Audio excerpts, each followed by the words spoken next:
Hi friends, good evening. कैसे हैं friends? अभी मैंने इससे लास्ट वीडियो में आपको हिंदी पढ़ाया था। उसके अंतर्गत हमने हिंदी की वर्णमाला पढ़ी थी।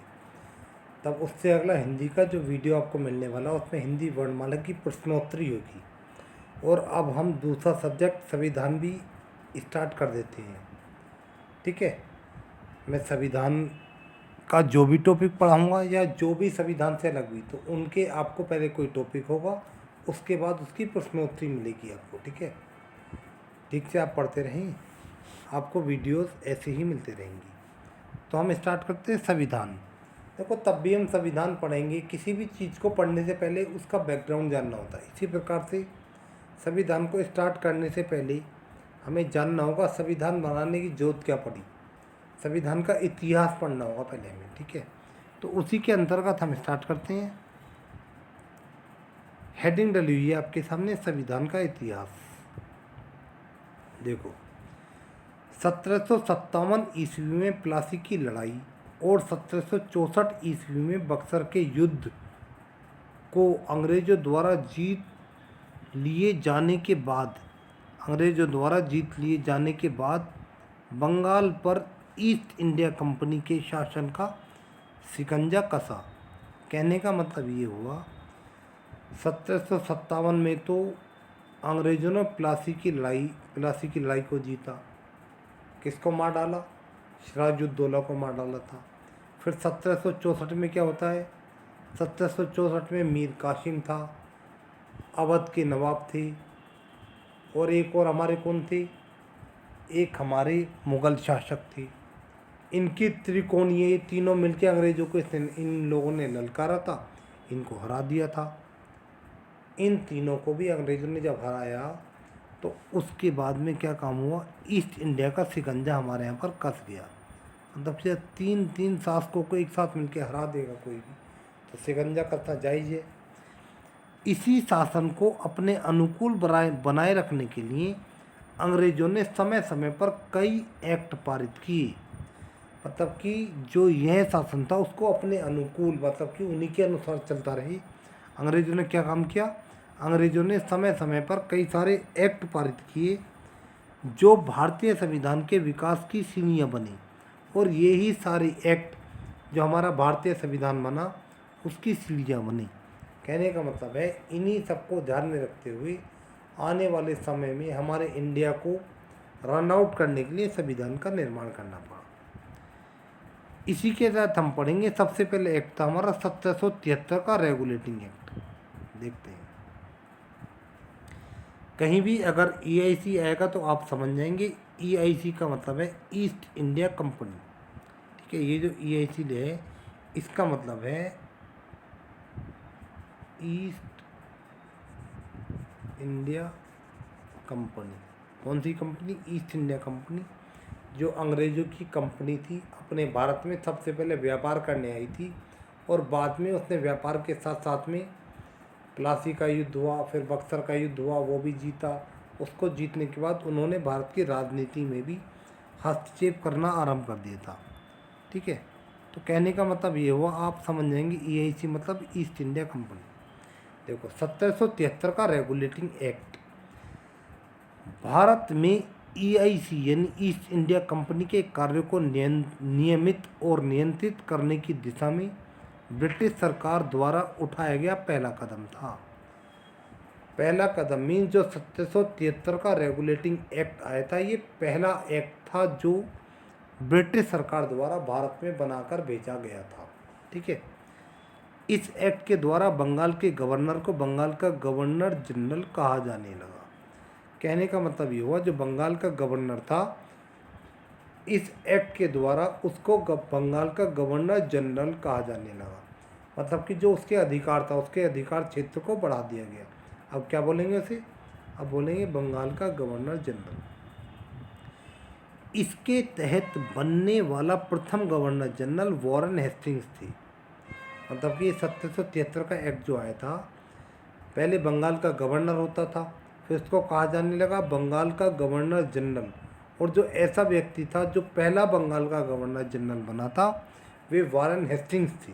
ठीक है, फिर देखो, मुंबई और मद्रास के गवर्नर को भी गवर्नर जनरल के अधीन कर दिया गया।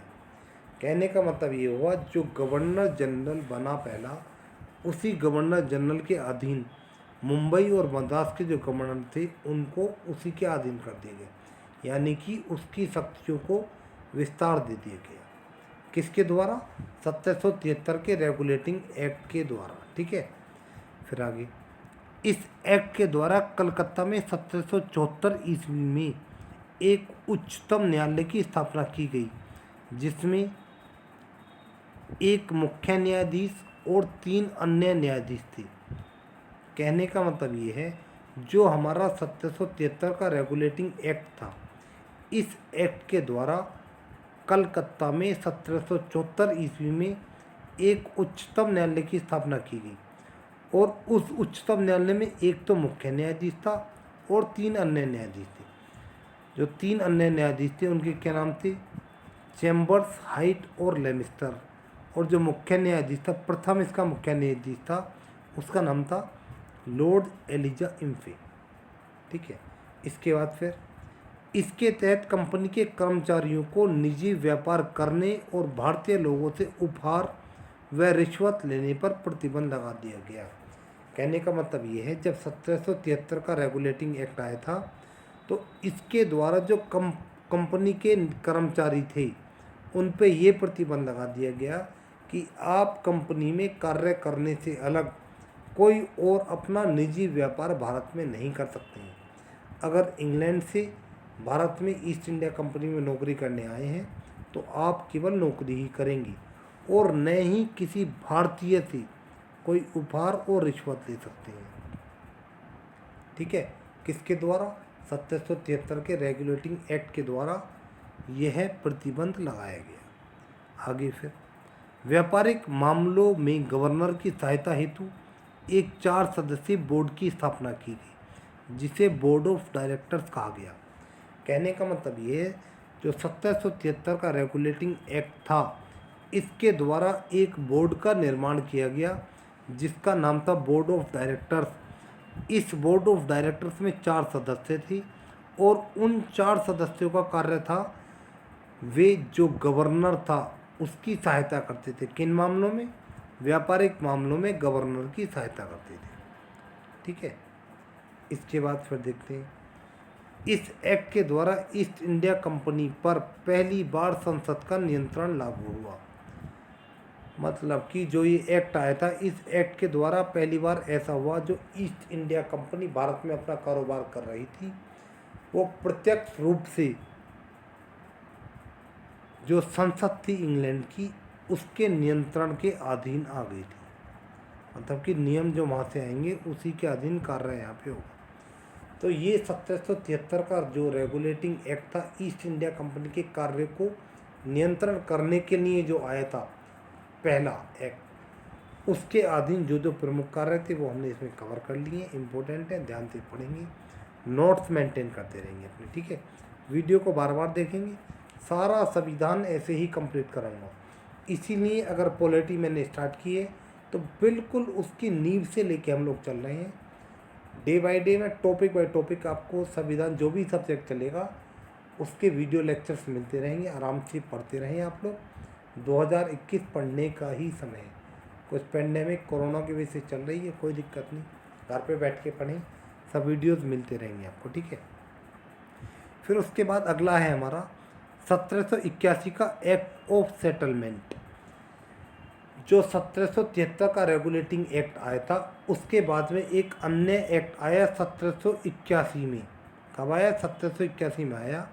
उस एक्ट को क्या नाम दिया गया? उस एक्ट को नाम दिया गया एक्ट ऑफ सेटलमेंट। ठीक है, देखते हैं, यह 1773 ईस्वी के रेगुलेटिंग एक्ट का विस्तृत रूप था। जो 1781 का एक्ट ऑफ सेटलमेंट आया था वो कुछ भी नहीं था। जो 1773 में रेगुलेटिंग एक्ट आया था उसको और विस्तार करके भेजा गया था कि उस एक्ट में जहाँ जो कमियां रह गई थी उनको पूरा करके जो एक्ट 1781 में भेजा गया उसी को नाम दिया गया 1781 का एक्ट ऑफ सेटलमेंट। ठीक है, फिर आगे इसके द्वारा कलकत्ता की सरकार को बंगाल, बिहार और उड़ीसा के लिए भी विधि बनाने का अधिकार प्रदान किया गया। किसके द्वारा?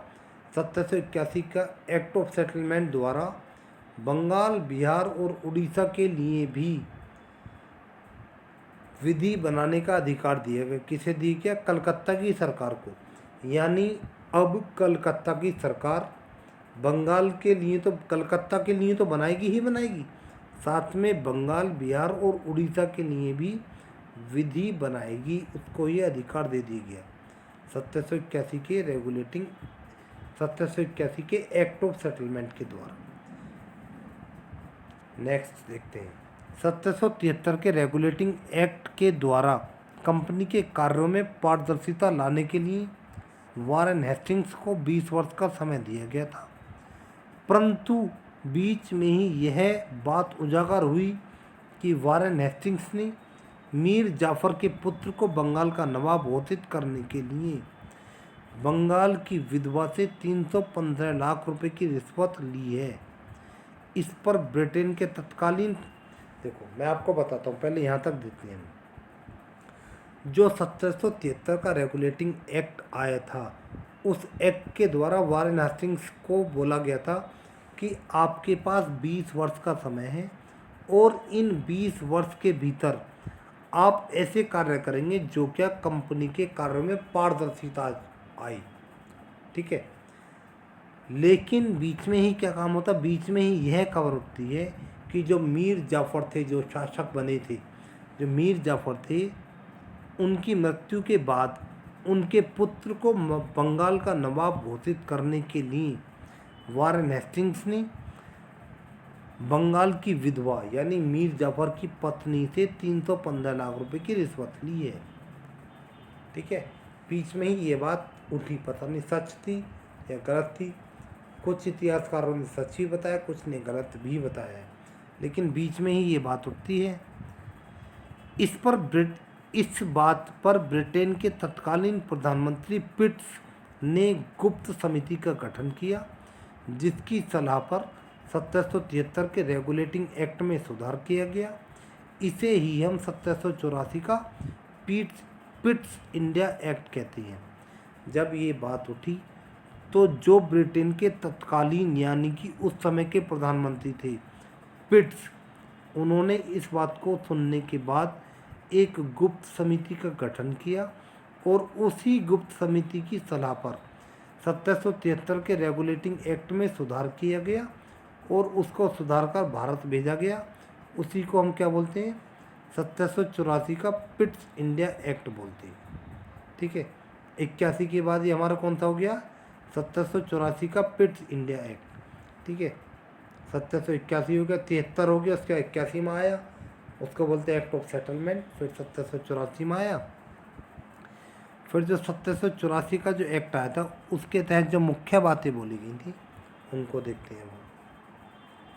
नेक्स्ट 1784 का पिट्स इंडिया एक्ट, इस एक्ट के द्वारा दोहरे प्रशासन प्रारंभ हुआ।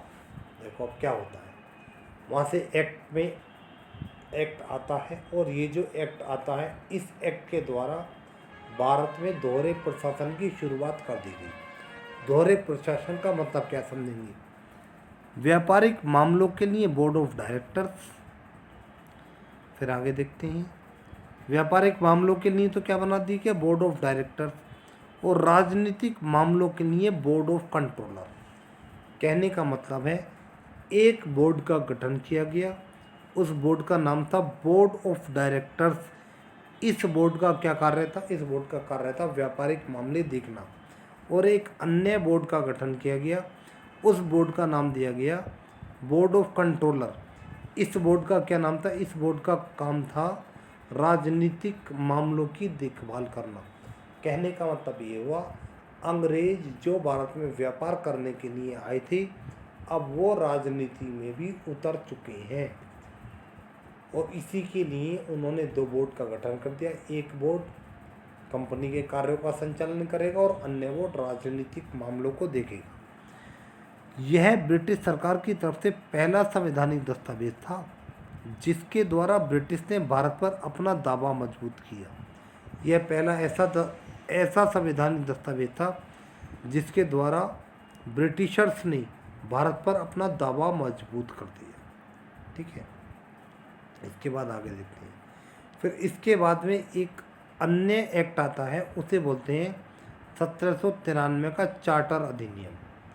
जो अन्य एक्ट आया था उसका नाम था 1793 का चार्टर अधिनियम। देखते हैं। इस एक्ट के द्वारा नियंत्रण बोर्ड के सदस्यों तथा कर्मचारियों के वेतन आदि में भारतीय राजस्व में से देने देखो, इस एक्ट के द्वारा नियंत्रण बोर्ड के सदस्यों तथा कर्मचारियों के वेतन आदि को भारतीय राजस्व में से देने की व्यवस्था की गई। कहने का मतलब ये हुआ, जो 1793 ईस्वी का चार्टर अधिनियम आया था, अपने शब्दों में समझो इसे, इस अधिनियम के द्वारा ये बोल दिया गया कि जितने भी कर्मचारी हमारे यानी इंग्लैंड के जितने भी कर्मचारी भारत में अपनी जॉब यानी ड्यूटी कर रहे हैं, उन लोगों का जो वेतन दिया जाएगा वो यहाँ से नहीं जाएगा, वहाँ से ही कमा कर दिया जाएगा। कितनी इम्पोर्टेंट बात है। किसके द्वारा बोला गया? ये बोला गया 1793 ईस्वी के चार्टर अधिनियम के द्वारा। तो इन बातों से हम समझ क्या पा रहे हैं, इन बातों से हम देख पा रहे हैं कि किस प्रकार अंग्रेज़ व्यापार करने आए थे और कैसे धीरे धीरे भारत पे शिकंजा कसते चले गए, और अंत में वह समय आने वाला है जब अंग्रेज़ पूरी तरह भारत पे अपना शिकंजा कस चुके होंगे। ठीक है, आप इसको ध्यान से सुनते रहेंगे। फिर इसके बाद में आता है अगला चार्टर अधिनियम, जब वो 1813 में आता है। इसके मुख्य कार्य क्या थे? ईस्ट इंडिया कंपनी का भारत के साथ चाय का और चीन के साथ व्यापार का एकाधिकार छोड़कर बाकी व्यापारिक एकाधिकार समाप्त कर दिए गए। यानी जो 1813 का चार्टर अधिनियम आया, इसके द्वारा ऐसा कर दिया गया कि ईस्ट इंडिया कंपनी भारत के साथ चाय का व्यापार और चीन के साथ अन्य व्यापार के अलावा बाकी व्यापारों को उसका एकाधिकार समाप्त कर दिया गया।